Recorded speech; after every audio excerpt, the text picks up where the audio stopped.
یوې افغان نجلۍ څنګه نړیوال ریکارډ جوړ کړ، څه یې وکړل، شربت ګله څوک ده، چیرته اوسیږي، دلته یې له موږ سره په اړه معلومات لیدلی شئ. درنو لیدونکو السلام علیکم، وخت مو بخیر. پولینډ کې د شربت ګلې عکس په لوړه بیه پلورل شوی دی. د میرمن شربت ګلې عکس تېره پنجشنبه په پولینډ کې د یوې بولۍ پر مهال په لوړه بیه وپلورل شو او په دې هیواد کې په لوړه بیه د عکس پلورلو ریکارډ جوړ کړ. د بولۍ جوړولو پولنډۍ کمپنۍ دیسا پرون جمعه خبر ورکړ چې د شربت ګلې عکس اخیستل شوی دی. دغه عکس څه باندې $80,000 کیږي چې وپلورل شو. دغې کمپنۍ دا هم ویلي چې د شربت ګلې عکس په ټول پولینډ کې په لوړه بیه د پلورل کېدو له امله ریکارډ جوړ کړی دی.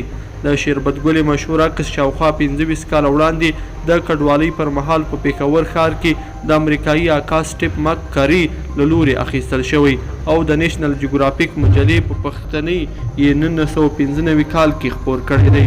شربت ګله په دې عکس کې د خپل ژور لید او شنو سترګو له کبله د کډوالو په نړیوال سمبول بدله شوه. د افغانه میرمن چې اوس یې عمر نږدې 50 کاله دی په کابل کې اوسیږي او څو کاله وړاندې د افغان حکومت په سپارښتنه له پاکستان هیواد څخه بیرته خپل هیواد ته راستنه شوه. لیدونکو په دې هیله چې دا ویډیو به مو راسره تر پایه لیدلی وي. که مو دا مطلب خوښ شوی ویډیو لایک کړئ، د سره او چینل سبسکرایب کړئ. تر بیا ښه وخت.